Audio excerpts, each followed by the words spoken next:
Here at the London Wetlands Centre, we're giving every single visitor a chance to get really close to a whole range of different wetland habitats that they're not going to find anywhere else in the general area. And then we've got lots and lots of interpretation that explain how a lot of these places are disappearing, and the species that live within them are under threat from man and climate change. So we can desperately trying to educate as many people in one place at one time.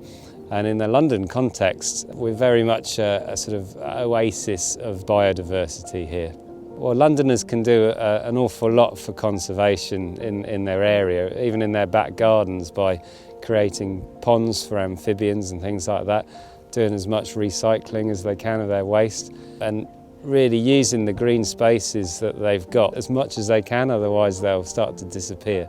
Educating the children in Greater London is pretty much the most important thing that we try to do here, and we've been able to get as many schools in as possible to show them all the different habitats.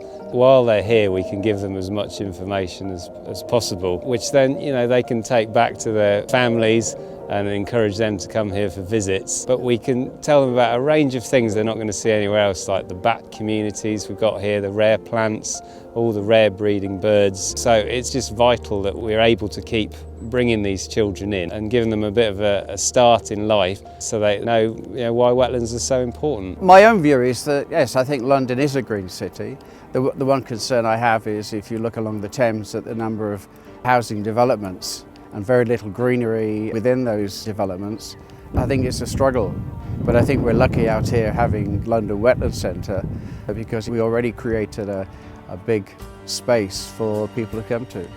Well, I just think it's brilliant for the youngsters to come out from the inner cities and to just see such lovely space and just all the wildlife, really. Everybody comes here and says, "Oh, have you seen the bittern? Have you seen the bittern?" And I think it was 2 years before I actually saw it. And so it's like a eureka moment. So now when I'm sort of meeting and greeting and people are saying, "Have you seen the bittern?" I can actually say, yes, I have.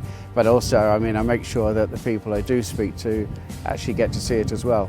I love all of it, but I like where the kingfishers are. I rather like looking through the hides so that you can have a really panoramic view of everything. So, yes, particularly where the kingfishers are, I think, the reed banks. My sort of words to the new Mayor of London would be to safeguard the green spaces that we've already got here and to think about trying to improve what we've already got as well. So things like creating new reed beds along existing channels, things like that. They can house some of the most diverse communities we've got, but also championing as much of the recycling side of things as possible and keeping green parks open to as many people as possible. Not building on all of the green sites and certainly not building into the green belt too much. My view is that we should continue what's been done in the past. One of the things that's been really good is the creation of cycle lanes, getting cars off the road, getting more cycles. I know it's a bit of a emotive subject, but the cycle lanes are important because it's, for the safety of cyclists. But also, if we get more people cycling to work rather than cars, it's going to make a significant difference.